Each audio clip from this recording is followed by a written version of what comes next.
عیسیٰ روح اللہ کلمات اللہ تک ہر نبی رسول مرسل کو معلوم ہوگا۔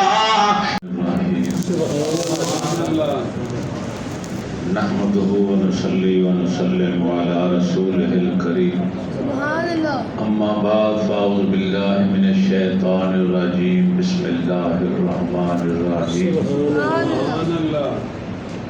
ألم يجدك يتيما فآوى صدق الله العظيم۔ حاضرین محترم،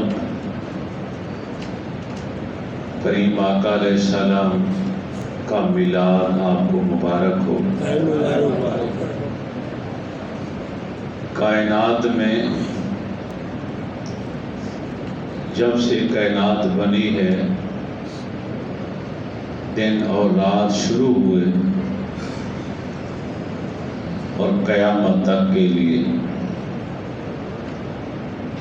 12 ربیع الاول کی رات اور دن افضل ترین راتیں ہیں، افضل ترین دن ہیں۔ سبحان اللہ۔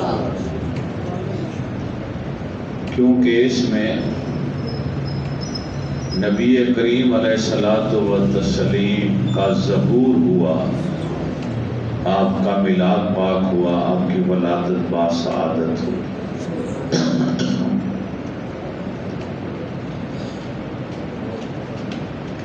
اماں جان فرماتی ہیں سیدہ آمنہ رضی اللہ تعالی عنہا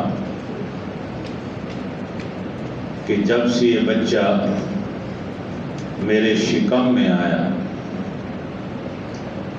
اس وقت سے لے کے اس کی ولادت تک مجھے کوئی گرانی محسوس نہ ہو۔ زمزم کے کنویں پر میں پانی بھرنے کے لیے جایا کرتی تھی تو پانی خود بخود اوپر آ جایا کرتا۔ جب میں پانی بھر کر واپس ہوتی تو پانی پھر نیچے چلا جاتا۔ ہر آنے والی رات میں، ہر آنے والے دن میں آپ کو زیارتیں ہوا کرتی تھیں، انبیاء کرام خوابوں میں آتے تھے، آپ کو مبارکبادیں دیا کرتے تھے۔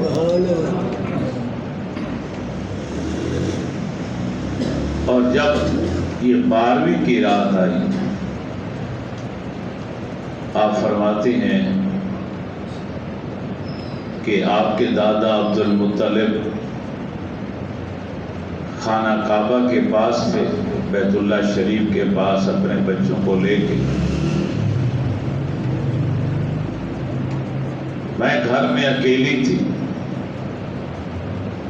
میرے ساتھ کوئی خاتون وغیرہ نہیں تھی، تو مجھے احساس ہوا کہ بچے کی ولادت کے آثار ظاہر ہو رہے ہیں۔ اس نازک گھڑی میں میرے ساتھ کسی کو ہونا چاہیے تھا۔ اتنا میں نے سوچا کہ سامنے والی دیوار شک ہوئی، لمبے قد والی 4 خواتین ظاہر ہوئی۔ یوں لگتا تھا کہ بنو عبد مناف کے خاندان اور قبیلے کی لڑکیاں ہیں، خوبصورت بھی انہی کی طرح تھیں اور لمبا قد بھی انہی کی طرح تھا۔ میرے پاس آ کر بیٹھ گئیں، صورتیں بہت خوبصورت پیاری تھی، گفتگو میں بڑی دل نوازی تھی۔ تو میں نے پوچھا کہ آپ کون ہیں؟ اچانک دیوار کے شک ہونے سے آپ آئی ہیں؟ تو ایک نے کہا میں حوا ہوں، آدم علیہ السلام کی بیوی، تمام انسانوں کی ماں۔ دوسری نے کہا کہ میں اللہ کے خلیل ابراہیم علیہ السلام کی زوجہ حضرت سارہ ہوں۔ تیسری نے کہا کہ میں عمران کی بیٹی مریم ہوں، عیسیٰ علیہ السلام کی اماں جان۔ اور چوتھی بولی کہ میں آسیہ ہوں، زوجہ فرعون۔ ہم آپ کے پاس آئی ہیں آپ کی دائیاں بن کر، خادمائیں بن آپ کی خدمت کرنے کے لیے اور آپ سے تعاون کرنے کے لیے ہم یہاں پر آئے ہیں۔ پھر اماں جان فرماتی ہیں کہ پورا گھر نور سے بھر گئے۔ سبحان اللہ۔ اور ایک قول کے مطابق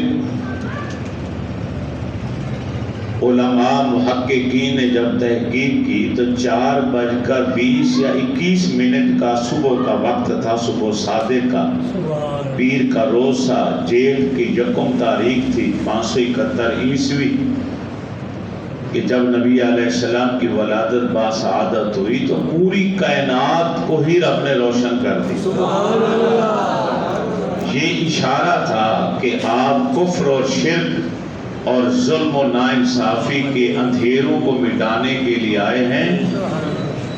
اب اسلام کا نور پھیلے گا، عدل و انصاف کا نور پھیلے گا، اور یہ وہ دین لے کر آئے ہیں جو عالمگیریت رکھتا ہے، جامعیت رکھتا ہے،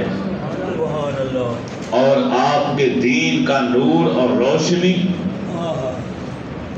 ہر پکے اور کچے مکان کو روشن کر دے۔ آپ فرماتی ہیں کہ میری آنکھوں کے سامنے سے حجابات ہٹ گئے،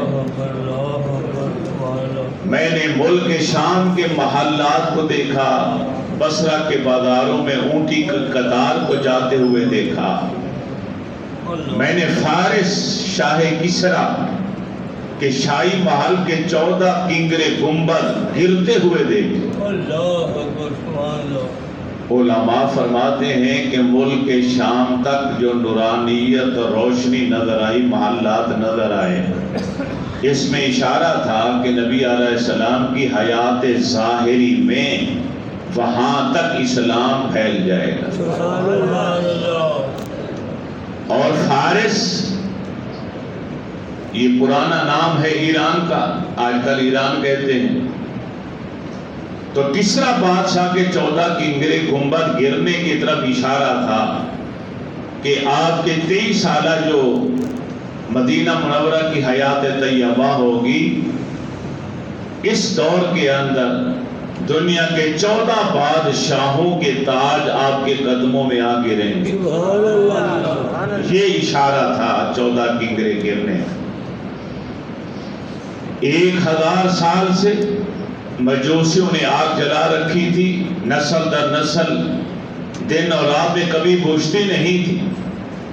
وہ سمجھتے تھے ہماری سچائی کی علامت۔ جب میرے رسول دنیا میں آئے وہ آگ خود بخود بجھ گئی۔ مجوسیوں کا جو آگ کی پوجا کرنے والے تھے، آگ کو خدا مانتے تھے، ان کا آتش قطع خود بخود بجھ گئے، اور دریائے ساوا جو نہر تھی اس میں پانی چلنا شروع ہو گئے۔ یہ چند نشانیں اور چند علامات تھیں جو نبی علیہ السلام کی ولادت باسعادت کے موقع پر۔ اب تاریخ اور دن کے اندر بعض لوگوں نے اختلافات کرنے شروع کر دیے۔ بہت بڑا المیہ ہے کہ ہم ایک خدا اور ایک نبی کے ماننے والے ہو کر بھی آج ہماری سوچ ہے کہ یوٹیوب کے اوپر اور سوشل میڈیا کے اوپر ہم نے نبی علیہ السلام کہ ایک ایک دن اور ایک ایک اسلامی تہوار کو ہم نے اختلاف کا باعث بنا کے رکھ دیا۔ کوئی کہتے جی 2 تاریخ کو پیدا ہوئے، کسی نے کہا 8 تاریخ کو پیدا ہوئے، کسی نے کہا 9 کو ہوئے، کسی نے کہا 17 کو ہوئے یا 18 کو۔ جمہور امت کی اکثریت کا اتفاق ہے کہ پیر کا دن تھا اور 12 ربیع الاول۔ میں مشورہ دینا چاہتا ہوں، اگر ان میں سے کوئی یہاں پہ بیٹھا ہوا ہے اور وہ سمجھتا ہے کہ ہمارے نبی دنیا میں آئے تو اللہ نے ہم پر احسان کیا، اور ہمارے رسول اللہ تعالیٰ کی بہت بڑی نعمت اور بہت بڑا فضل ہیں، اور اللہ قرآن میں کہتا ہے کہ میری نعمتوں کا خوب چرچا کرو۔ تو اس نعمت عظمیٰ کا چرچا اگر 2 کو مانتے ہو تو 2 کو کر لو، 8 کو مانتے ہو تو 8 کو کر لو، ہم 12 کو مانتے ہیں 12 کو کر لیں۔ اس میں لڑنے جھگڑنے والی کون سی بات ہے؟ میرے رسول بھی وہی ہیں، تمہارے نبی بھی وہی ہیں۔ آپ 2 کو جشن منا لیں، میں 12 کو منا لیتا ہوں، لیکن ایک پر تو اتفاق ہے نا کہ مہینہ ربیع الاول کا تھا، پیر کا دن تھا۔ کہا جاتا ہے اللہ کے نبی نے اپنا میلاد کب منایا؟ ارے بھائی مشہور و معروف حدیث کی تمام کتابوں کے اندر یہ روایت موجود ہے کہ جب اللہ کے نبی سے پوچھا گیا سرکار آپ پیر کے دن روزہ کیوں رکھتے ہیں؟ فرمایا فیہ ولدت، تو میں پیر کے دن روزہ اس لیے رکھتا ہوں کیونکہ یہ میرا یوم میلاد ہے، میں پیر کے دن پیدا ہوا ہوں، تو اپنے میلاد اپنی ولادت کی خوشی میں روزہ رکھتا ہوں۔ اسی سے علماء نے کہا روزہ بھی رکھنا چاہیے۔ 1450 سال گزرنے کے بعد دنیا کے حالات بدلے، طور طریقے بدلے ہیں، خوشیاں منانے جشن منانے کے جو طریقے ہیں ان میں بھی جدت آئی ہے۔ اب غریبوں کو کھانا بھی کھلائیں، درود و سلام کی محفلیں بھی سجائیں، نبی علیہ السلام کا میلاد پڑھیں، کسی لوگوں کو بھی سنائیں، کسی بھی طریقے سے جائز طریقے کے ساتھ آپ خوشی منانا چاہتے ہیں اپنے رسول کی آمد پر، تو آپ سے بڑھ کر خوش نصیب کوئی نہیں۔ کہا جاتا ہے جی 12 ربیع الاول کو تو نبی علیہ السلام کا وصال مبارک ہوا ہے، لیکن یاد رکھو اس میں بھی اختلاف ہے۔ لیکن اگر میں تمہارے قول کے مطابق 12 ہی مان لوں تو میرے نبی نے فرمایا کہ سوگ ہے ہی 3 دن سے زیادہ تو ہے نہیں۔ خوشیوں کے لیے کہا گیا ساری زندگی خوشیاں مناؤ، مگر غم کے لیے کہا گیا کہ 3 دن سے زیادہ غم منا ہی نہیں سکتے۔ یہ تو نہیں کہ ہر سال ہم غم ہی مناتے رہیں۔ اور پھر میرے رسول کی وہ حدیث بھی یاد رکھو کہ آپ نے فرمایا کہ اللہ نے زمین پر حرام قرار دے دیا ہے کہ وہ کسی نبی کے جسم کو نقصان پہنچا پائے۔ آپ کی حدیث کہ تمام انبیاء اپنے اپنے مزارات اپنی قبروں میں زندہ اور حیات ہیں، ہمیں ان کی زندگی کا شعور اور احساس نہیں ہے۔ شب معراج سارے مسجد اقصی میں آئے کہ نہ آئے؟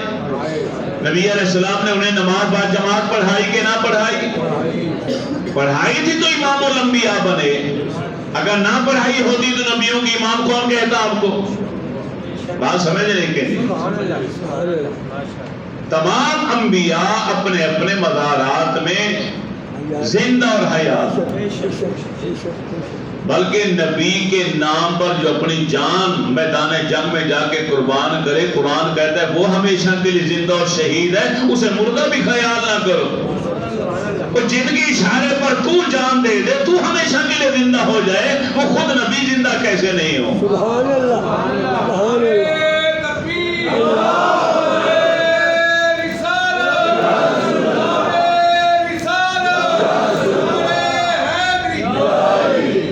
میلاد نام ہے سرکار کے ذکر کے کرنے، میلاد نام ہے سرکار کی نعت ہو، سرکار پر درود و سلام ہو، سرکار کے میلاد کے احوال ہوں، عجائبات جو پیش آئے وہ سامنے لوگوں کے سامنے بیان کیے جائیں۔ نبی علیہ السلام ایک دن رو رو کر دعا مانگ رہے تھے اور رو رہے تھے۔ ایک صحابی یہ منظر دیکھ رہے تھے، ان سے نہ رہا گیا کہ پیچھے بیٹھ گئے، دعا میں شامل ہو گئے، وہ بھی روتے رہے۔ جب اللہ کے نبی کی دعا مکمل ہوئی، دعا کیا تھی؟ یا اللہ جو مجھ سے بے پناہ محبت کرنے والے ہیں مجھے ان کے ساتھ جلدی ملا دے۔ سبحان اللہ، سبحان اللہ، کتنی خوبصورت دعا۔ سبحان اللہ۔ صحابی رسول عرض کر رہے یا رسول اللہ صلی اللہ علیہ وسلم آپ کن لوگوں کی یہ دعا مانگ رہے ہیں؟ ہم بھی تو ہیں نا صحابہ، آپ سے پیار کرنے والے، آپ سے محبت کرنے والے، اور ہر وقت آپ کے پاس ہیں. آپ تو ملنے کی بات کر رہے ہیں کہ اللہ مجھے جلدی ملا دے ان سے. لگتا ہے وہ یہ نہیں کوئی اور ہیں. آپ نے فرمایا تم لوگوں نے مجھے دیکھا ہے اور میرا کلمہ پڑھا. سبحان اللہ سبحان اللہ. تم مجھ سے محبت کرتے ہو، اس میں شک نہیں، لیکن میرے معجزات دیکھ رہے ہو، میری نشانیاں دیکھ رہے ہو، میرا دیدار کر رہے ہو، میرے اقوال سن رہے ہو، میری حدیثیں سن رہے ہو، میری گفتگو سن رہے ہو، قرآن کے سپاروں کو اترتا ہوا دیکھ رہے ہو، فرشتوں کو آتا ہوا دیکھ رہے ہو، فتح اور کامیابی کے ڈنکے بجتے ہوئے دیکھتے ہو. یہ سب نشانیاں ہیں تمہارے سامنے. اب تم مجھ سے محبت کرتے ہو، یہ محبت اچھی ہے، ٹھیک ہے، لیکن میں ان کے لیے دعا مانگ رہا ہوں جو سینکڑوں سال بعد دنیا میں آئیں گے، جنہوں نے مجھے دیکھا نہیں ہوگا، اپنے اپنے علماء سے میری سیرت اور صورت کی باتیں سنیں گے، اور سننے کے بعد ان کے من میں اتنا عشق میرا پیدا ہو جائے گا کہ اگر کوئی آ کر انہیں کہے کہ اپنے بچے فروخت کرو، ہمیں دے دو، ہم تمہیں نبی سے ملاتے ہیں، خدا کی قسم اپنے بچے بیچنے کے لیے تیار ہو جائیں گے میری ایک جھلک دیکھنے کی. سبحان اللہ تکبیر. نہ کیا کریں، نہ کیا.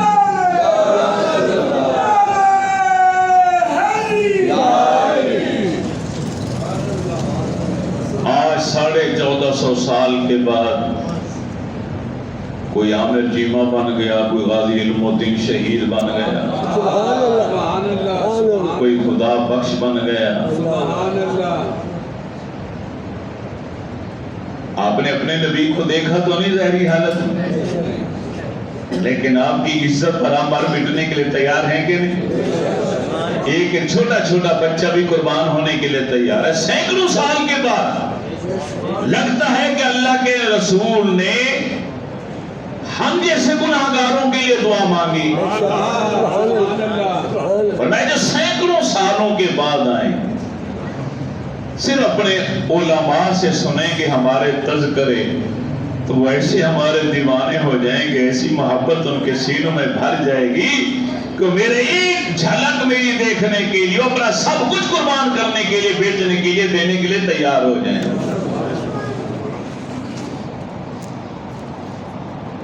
تو سرکار کا ذکر کرنا، سرکار کی باتیں کرنا، یہی میلاد ہے. میں اس کا نام لکھ دیتا ہوں میلاد النبی، جلسہ میلاد النبی، اور نبی کی باتیں کرتا ہوں. تم اپنی مسجد میں جلسہ رکھتے ہو، باتیں یہی کرتے ہو، مگر نام دیتے ہو تو سیرت النبی کا. جلسہ سیرت النبی. مجھے ایمانداری سے بتاؤ، سرکار آئے ہیں تو پھر سیرت آئی ہے کہ پہلے سیرت آ گئی؟ سورت پہلے ہے، سیرت بعد میں. سورت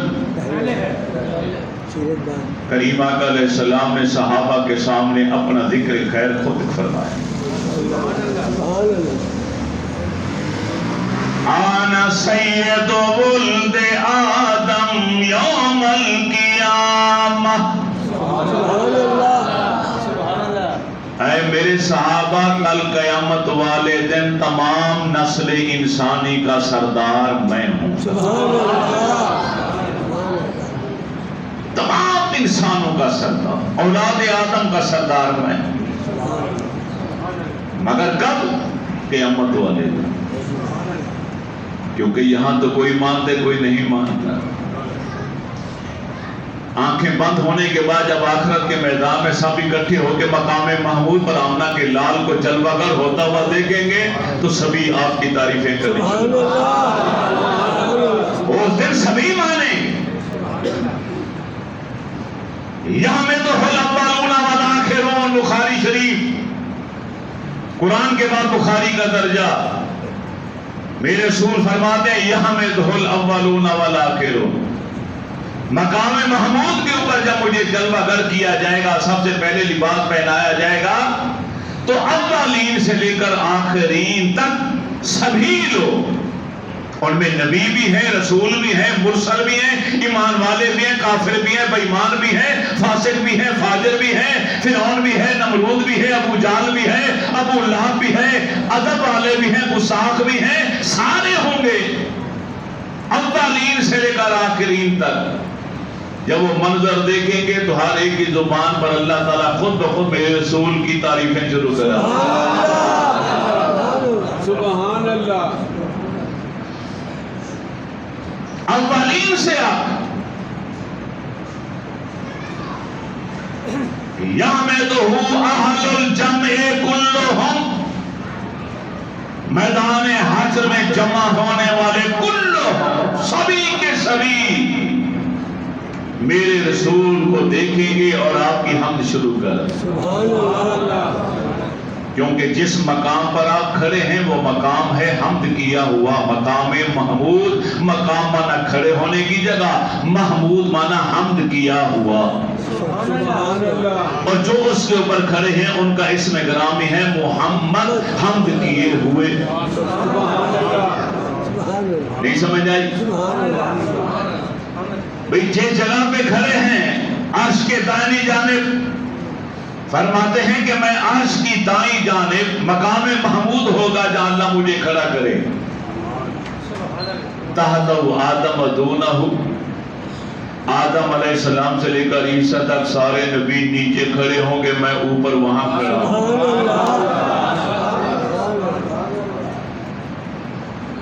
تو سارے جب دیکھیں گے تو میرے نبی کی ہم شروع کر دیں۔ انبیاء ہوں گے کہ نہیں؟ رسول، مرسل، صحابہ، اولیاء، غوث، کتب، مومن، کافر، بے ایمان، سارے ہوں گے۔ تو کیا کریں گے؟ یہ ہمیں تو آپ کی حمد کریں۔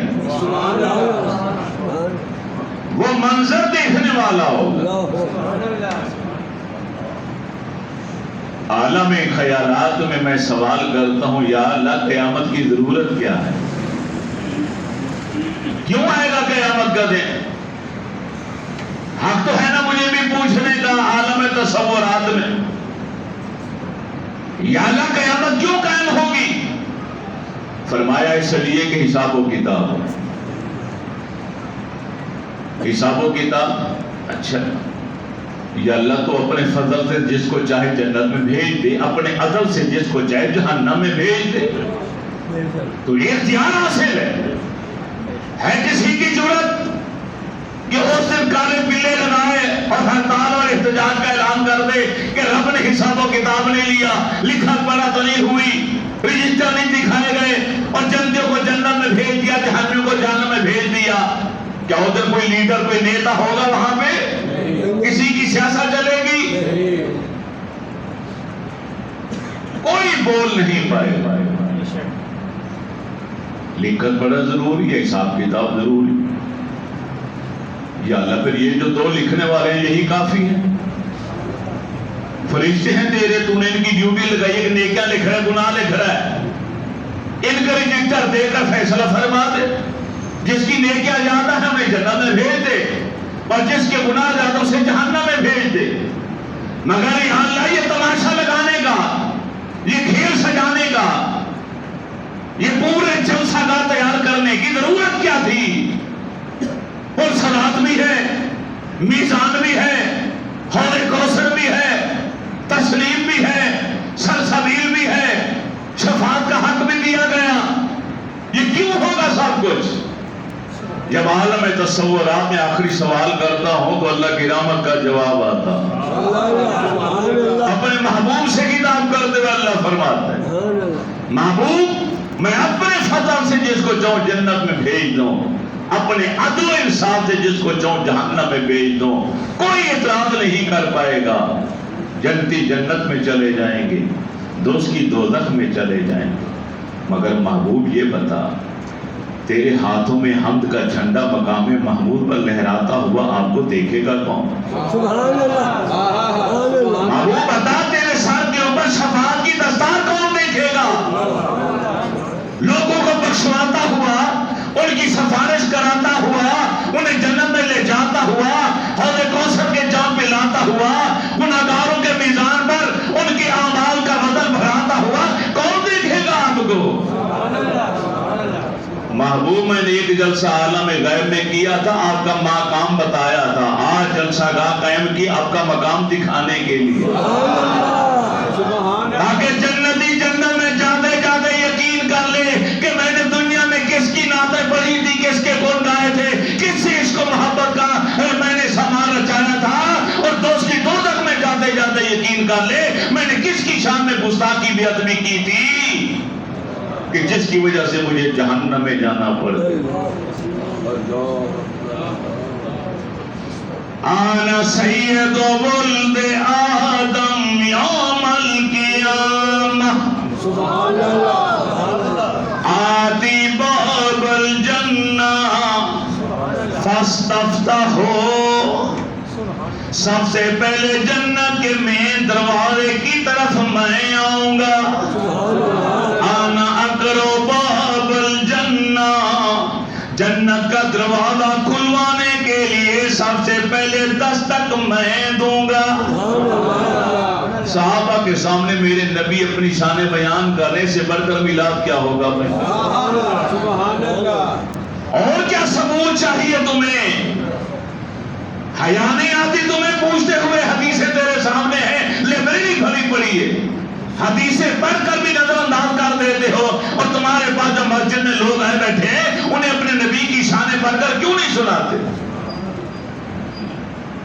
ہمارے علماء اور ان کے علماء میں صرف ایک ہی فرق ہے، ان کا عالم دن رات کتابیں کھنگالتا ہے کہ کوئی ایسی روایت مل جائے جس میں آمنہ کے لال کی شان کم ہوتی نظر آئے، اور سنی عالم دن رات کتابیں کھنگالتا ہے کہ کوئی ایسا نقطہ مل جائے جس میں میرے آقا کی شان بڑھتی ہوئی نظر آئے۔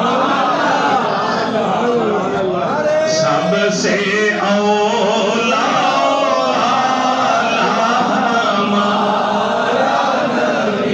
جسے شک ہے وہ نہ بولے، جسے یقین ہے وہ ضرور بولے، میں دیکھ رہا ہوں سبھی کو۔ سب سے اولا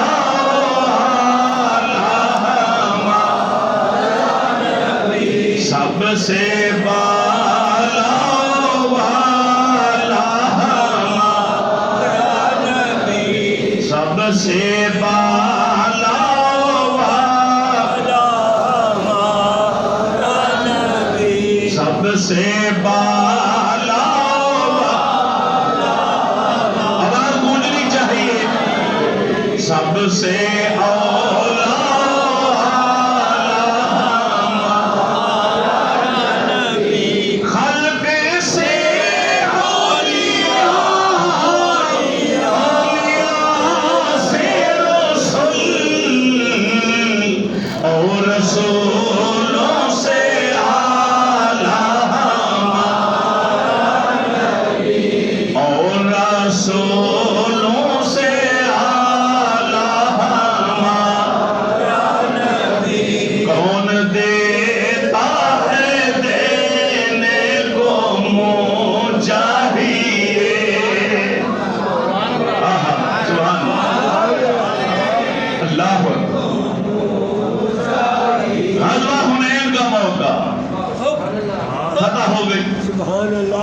ہمارے رسول کے حصے میں پانچواں حصہ آیا مال غنیمت کا، جسے خمس کہا جاتا ہے، سادات کے لیے پانچواں حصہ خمس۔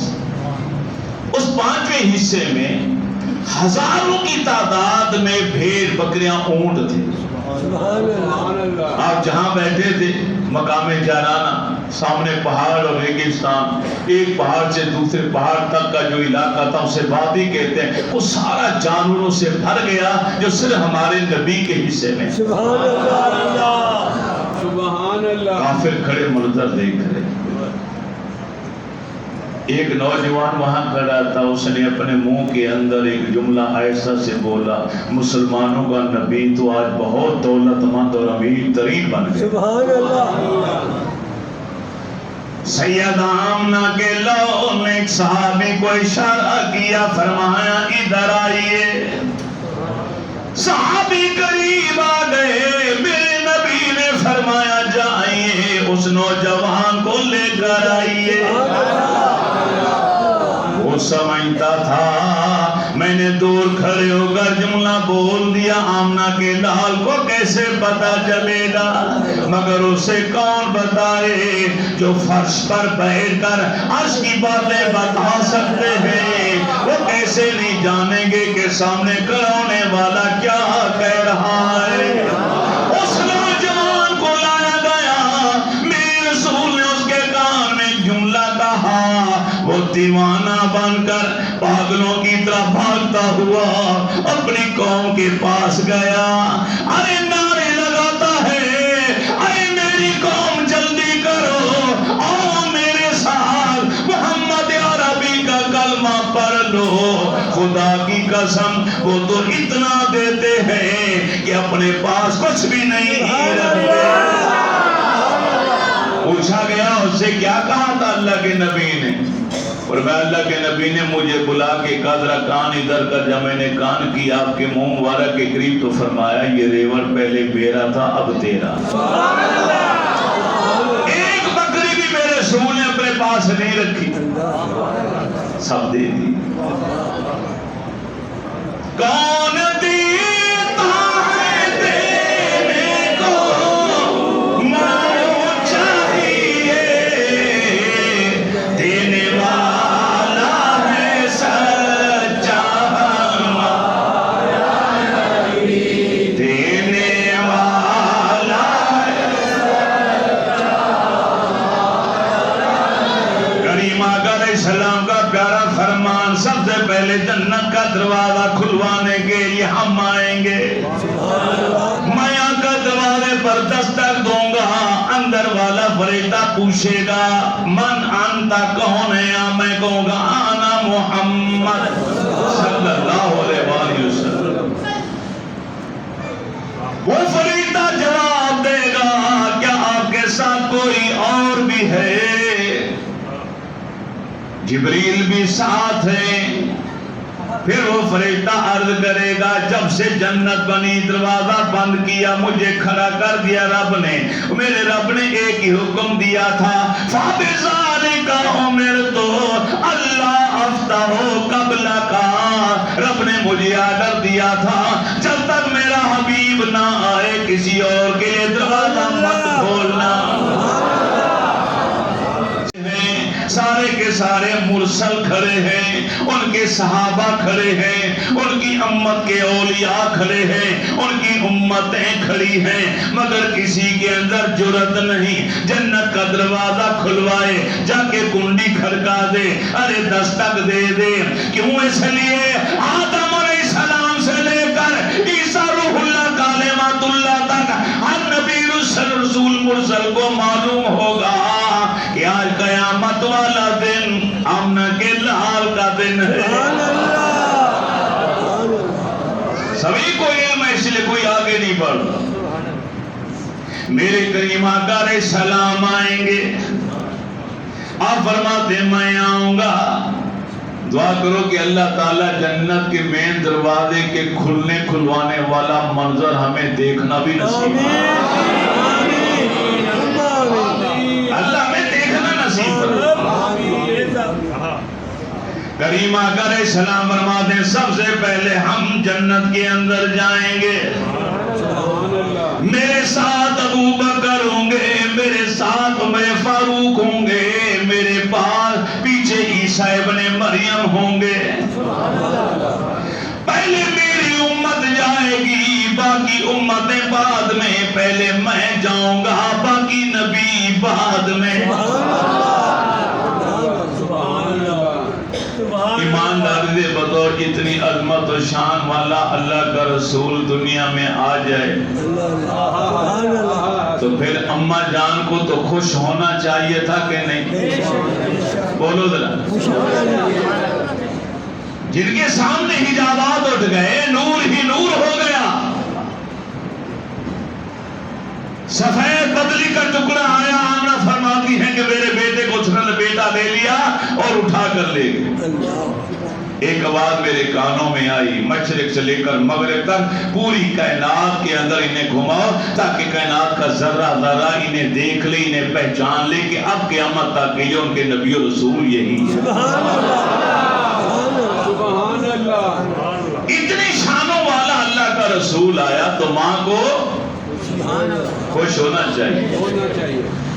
لیکن آج عجیب اتفاق, سیدہ آمنہ کی آنکھیں پرنم ہو گئی, آنکھوں میں آنسو جاری ہو گئے. فاطمہ بنت عبداللہ نے پوچھا, حضرت ابو العاص کی والدہ پاس تھی, اے بہن آمنہ کیا بات ہے, اتنا سیل و جمیل شہزادہ تیری آغوش میں آیا, خوش ہونے کی بجائے تو رو رہی ہے.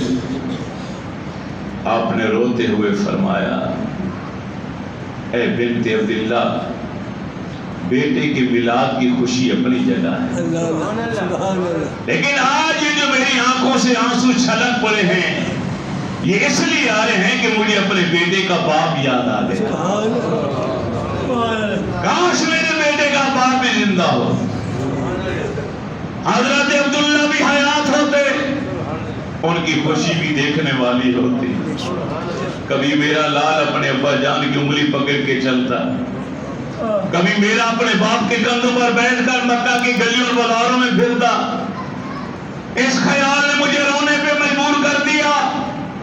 یہ عرب کی سرزمین ہے, میں اچھی طرح واقف ہوں یتیم کے ساتھ کیا سلوک کرتی ہے یہ سرزمین. میرا بیٹا حالت یتیمی میں آیا ہے, اس سوچ نے مجھے رونے پہ مجبور کر دیا. میرا بیٹا روئے گا, اسے چپ کون کرائے گا. ایک ماں کی ممتا کے خیالات تھے. میرا بیٹا روئے گا, اسے چپ کون کرائے گا. میرے بیٹے کی حالت یتیمی کا سہارا کون بنے گا. میرے بیٹے کے سر پر دست شفقت کون رکھے گا. میرا بیٹا کھلونے مانگے گا تو اسے کھلونے کون لا کر دے.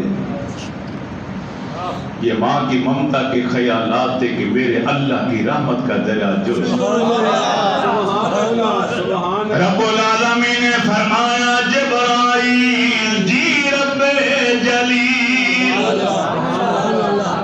آئے جبرائیل جا میرے پیارے حبیب کی اماں جان کے دل پر یہ بات القا کر دے. اے آمنہ, تجھے فکر کرنے کی ضرورت نہیں, اس کی فکر کرنے والا موجود ہے. یہ بیٹا تیرا ہے پر نبی میرا ہے. یہ کھلونے مانگے گا, میں چاند کو کھلونا بنا دوں گا. یہ کھلونے مانگے گا, میں ڈوبا سورج لوٹا دوں گا. یہ کھلونے مانگے گا, میں جانوروں سے اطاعت کرا دوں گا. یہ کھلونے مانگے گا, میں کنکروں سے کلمہ سنوا دوں گا.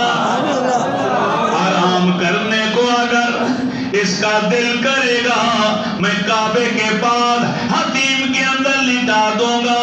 مجھے قسم ہے اپنے رب ہونے کی سیر کرنے کو اس کا من کرے گا, میں معراج پر بلا دوں گا.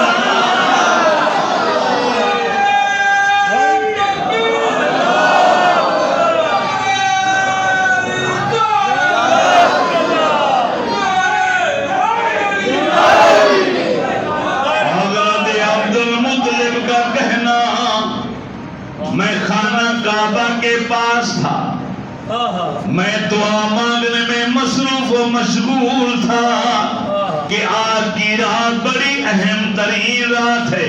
میرا پوتا آنے والا ہے, میرے بیٹے عبداللہ کے گھر خوشیاں آئیں گی, میری بیٹی آمنہ کی گود ہری ہو جائے گی. میں نے منظر کیا دیکھا کہ بیت اللہ مقام ابراہیم کی طرف جھکا ہوا نظر آیا.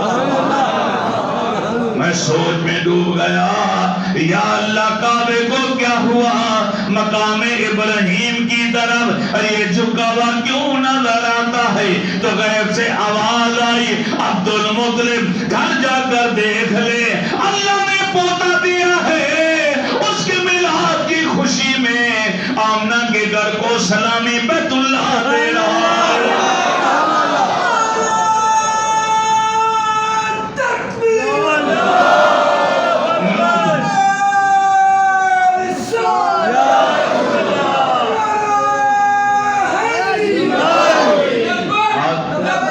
یا رسول اللہ, یا رسول اللہ.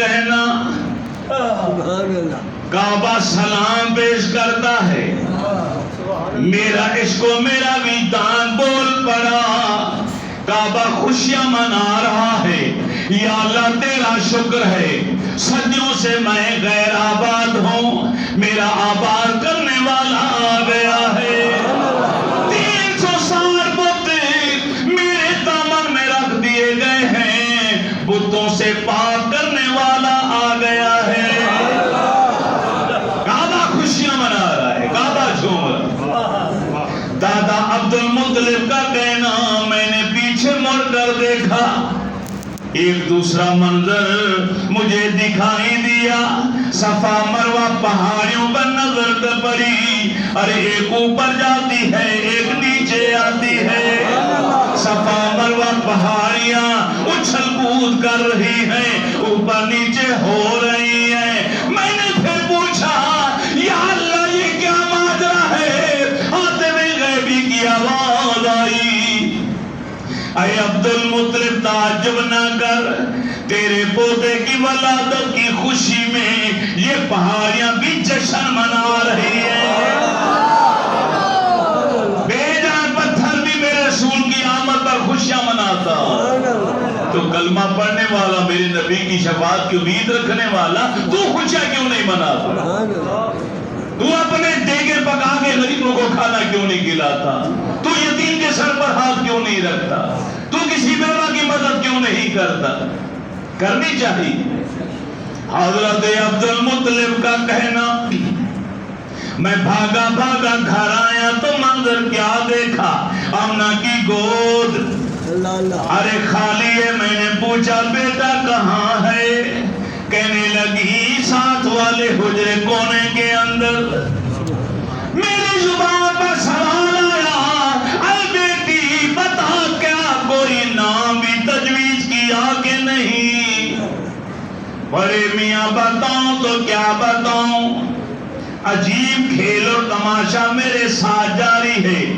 بیٹا میرے ہاں آیا ہے فیصلے کوئی اور ذات کرتی چلی جا رہی ہے ارے بیٹی پہیلیاں نہ بجھا جلدی بتا سید آمنہ نے فرمایا ابا جان ارے بڑے میاں ذہن میں بڑے بڑے ادبا کے نام آئے بڑے بڑے فصحا کے نام آئے بڑے بڑے بلغا کے نام آئے بڑے بڑے رؤسا کے نام آئے پر دل کا دروازہ کھٹکھٹانے والا ایک ہی نام ہے اور وہ نام ہے محمد صلی اللہ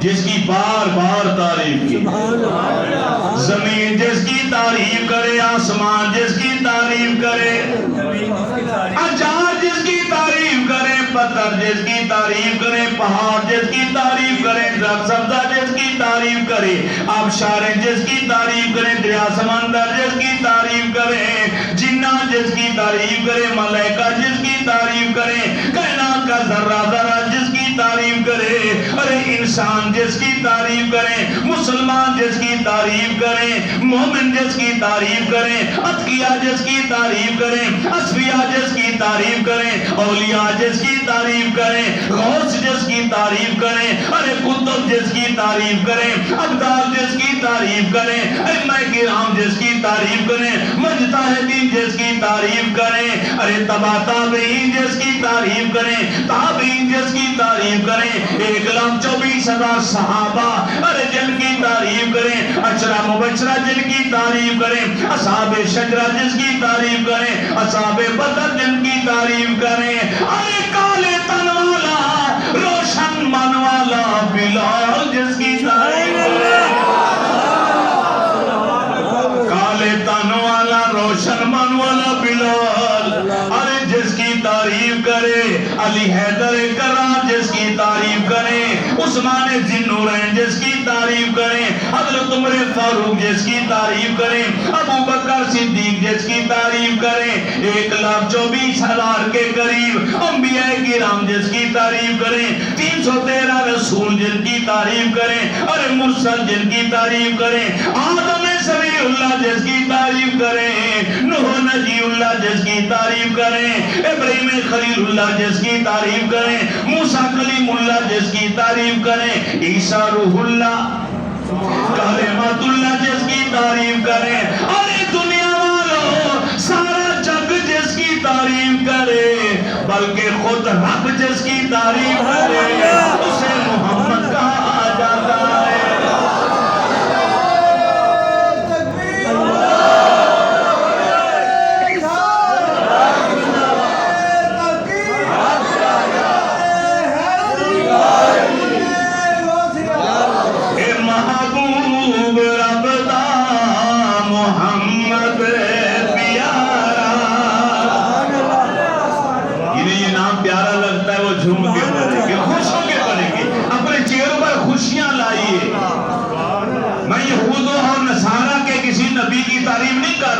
اپنے اور تمہارے کریم آقا کا ذکر خیر ہو، اپنے نبی کی تعریف سنتے ہوئے تو تمہارے چہرے پر بشاشت ہونی چاہیے، چمک ہونی چاہیے۔ اے محبوب رب دا محمد پیارا، اے محبوب رب دا محمد پیارا، اے غم خار سارے زمانے دا آیا، اے آیا تے دنیا تے آیا بہارا، اے آیا آیا بہارا، اے آیا تے دنیا تے آیا بہارا، اے آیا۔ میں اگر وہ بہار گننا شروع کر دوں تو گھنٹہ ایک اور چاہیے۔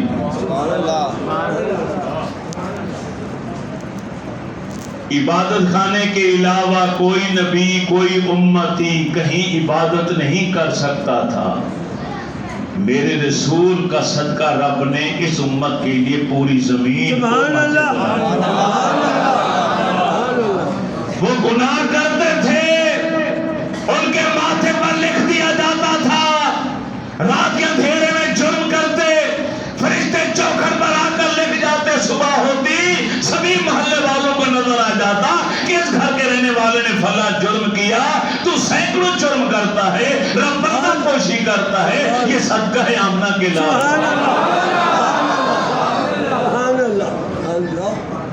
کون کون سی بہار آئی، کپڑا ناپاک ہو جاتا تھا، کاٹنا پڑتا تھا، تمہارے لیے حکم ہے کاٹو نہیں دھو ڈالو۔ صدقہ خیرات زکات دینی ہوتی کھلے میدان میں رکھنا پڑتی تھی، ساری آبادی والے زکات مال وہاں رکھتے، آسمان سے آگ آ کے جلا دیتی، وہ جل کے راکھ ہو جاتا، مال سونا چاندی جل کے راکھ ہو جاتا، کسی کے کام نہ آتا۔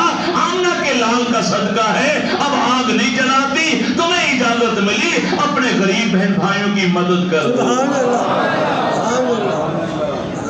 اے آیا تے دنیا تے آیا بہارا، اے آیا تے دنیا تے آیا، اے آیا۔ آواز گونجنی چاہیے جو باہر والے بیٹھے ہیں وہ بھی میرے نبی کے عاشق ہیں۔ اے آیا تے دنیا تے آیا بہارا، اے آیا تے دنیا تے آیا بہارا، اے آیا تے دنیا تے آیا بہارا۔ تمام مسالے کا اتفاق ہے کہ اس رات جس رات آپ کا میلاد ہوا، رب نے فرمایا آج پورے روئے زمین پر جس خاتون کے ہاں ولادت ہو تو لڑکا پیدا ہونا چاہیے، لڑکی پیدا نہیں ہونی چاہیے۔ میرے محبوب کے میلاد کی خوشی میں ہر گھر کے اندر خوشی کا جشن۔ سبحان اللہ۔ اے آیا تے دنیا تے آیا بہارا، اے آیا تے دنیا تے آیا بہارا، اے آیا تے دنیا تے آیا بہارا۔ ہر نبی کو اللہ نے دعا دی کہ جب چاہو استعمال کرو، میں رد نہیں کروں گا۔ میرے نبی فرماتے کہ ہر نبی نے دنیا میں ہی وہ دعا خرچ کر ڈالی، قیامت کے دن خالی کھڑے ہوں گے، وہ دعا نہیں ہوگی ان کے۔ یا رسول اللہ آپ کے ساتھ کیا ہوا؟ فرمایا میرے پاس بھی فرشتہ رب نے بھیجا. فرشتے نے آ کے دو جملے بولے کہ دو چیزیں رب نے آپ کو عنایت کی، میں سے ایک کا انتخاب کیجئے، رکھ لیجئے، ایک واپس کر دیجئے. پہلی کیا؟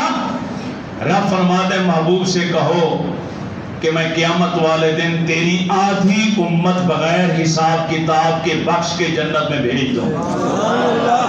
پوری آدھی امت، حساب و کتاب بھی نہیں لو. نبی علیہ السلام نے فرشتے سے پوچھا اچھا یہ تو پہلی بات ہوگی، دوسری کیا ہے؟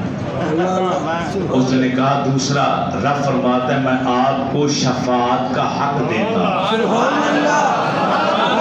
اب بولیے کیا لینا ہے؟ فرمایا جبریل مجھے حق کے شفاعت چاہیے. آدھی امت نہیں بخشوانی میں نے.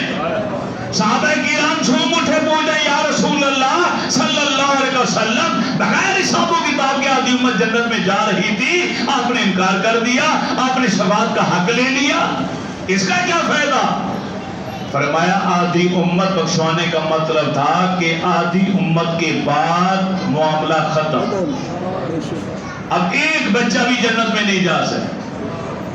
حق شفاعت کا مطلب ہے کہ رب جب قیامت والے دن مجھے شفاعت کرنے کا حق عطا فرمائے گا وعدے کے مطابق تو میں شفاعت کرتا جاؤں گا، وہ جنت میں بھیجتا چلا جائے گا، میں شفاعت کرتا چلا جاؤں گا، وہ بھیجتا چلا جائے گا. اسلامی طور پر یہاں سے اللہ کب تک سفارش کرتے رہیں گے؟ فرمایا جب تک میرا آخری کلمہ پانے والا جنت میں نہیں ہوگا.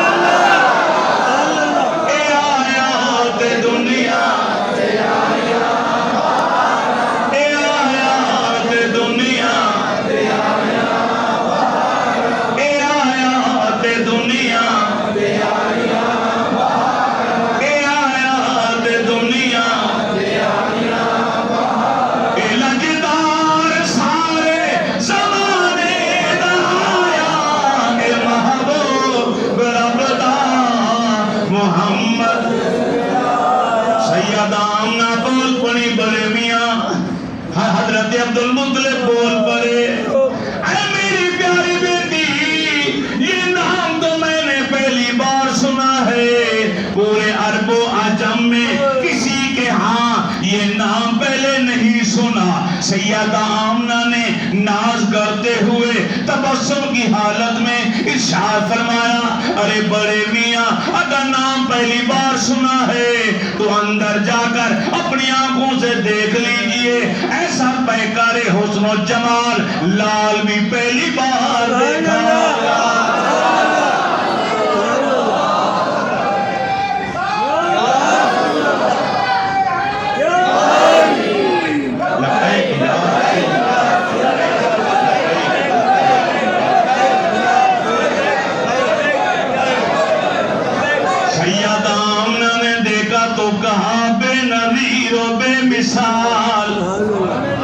دادا جان نے دیکھا تو کہا بے نظیر و بے مثال. حضرت جابر کہتے ہیں میں اپنے نبی سے ملنے کے لیے آیا، رات کا وقت تھا، 14ویں کا چاند آسمان پر، آمنہ کا چاند فرش پر، سرخ دھاری دار چادر لے کر لیتے ہوئے چہرہ ظاہر تھا.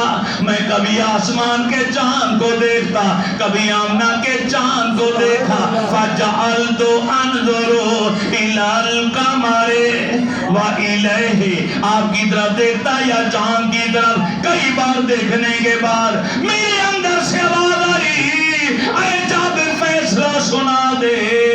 ارے آسمان کے چاند کے چہرے پر پرچھائیاں ہیں، مدنی کا چہرہ صاف ہے. حضرت کعب سے کسی نے پوچھا تو کہنے لگے ارے کہنا کا تجری فی وجہی، کہنا کا ارے میں نے دیکھا گویا کہ تجری شمس سورج چلتا تھا آپ کے چہرے اور رخساروں کے اندر. حضرت کعب کہتے ہیں میں اپنے نبی کی طرف دیکھتا تو یوں لگتا کہ سورج آپ کے چہرے میں گردش کا. حضرت حسان بن ثابت کہتے ہیں میں نبی علیہ السلام کے پاس آیا، میں آپ کی زیارت کرنے کے لیے. وہ مقام ایسا قرب کا مقام تھا کہ میری آنکھیں چوندھی آ گئی، میں نے دونوں ہاتھ اپنی آنکھوں پہ رکھ لیے، خطرہ محسوس ہوا اگر دوبارہ دیکھوں گا تو بینائی چلی جائے گی۔ اس کا در جلوے تھے۔ شیخ عبدالحق محدث دہلوی رحمت اللہ تعالی علیہ، علامہ آلوسی رحمت اللہ تعالی علیہ، علامہ اسماعیل حقی رحمت اللہ تعالی علیہ، بڑے بڑے مفسرین اور سیرت نگاروں نے لکھا کہ اللہ نے اپنے محبوب کے حسن و جمال پر سینکڑوں پردے دار رکھے، چھپا دیا۔ پوچھا گیا کیوں چھپایا؟ حضرت ابن عباس کا قول ہے، محدث ابن جوزی نقل کرتے، پوچھا گیا کیوں چھپایا رب نے؟ فرمایا غیرت کی بنا۔ کوئی عاشق یہ پسند نہیں کرتا میرے معشوق کو میرے علاوہ کوئی اور بھی دیکھے۔ رب سے بڑھ کر غیرت مند کون ہوگا؟ اس کی غیرت کا تقاضا تھا میرے حبیب کا اصلی حسن و جمال میرے علاوہ کوئی اور نہ دیکھے۔ 70,000 پردے ڈالے۔ علماء ایک اور نکتہ لکھتے ہیں کہ اگر وہ پردے رب نہ ڈالتا تو انسانی آنکھ میں تاب ہی نہیں تھی محمد عربی کے جلوے دیکھنے کی۔ کوئی دیکھ ہی نہیں سکتا۔ جب حسن تھا ان کا جلوہ نما، جب حسن تھا ان کا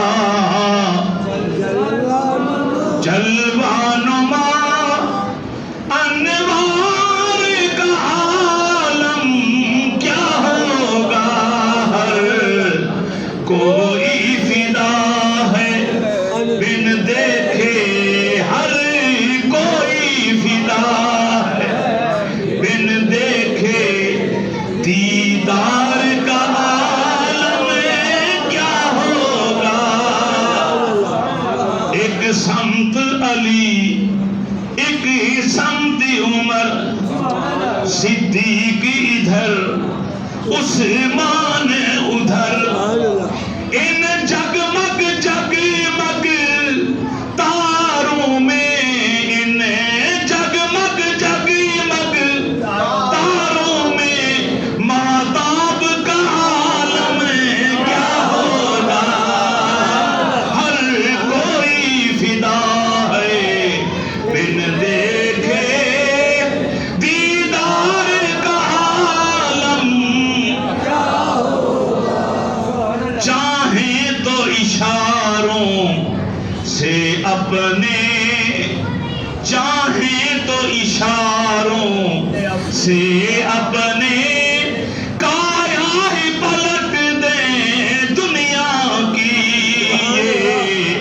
یہ شان ہے خدمت کاروں کی، یہ شان ہے خدمت کاروں کی، سردار کا عالم کیا ہوگا، ہر کوئی فدا ہے بن دیکھے، دیدار کا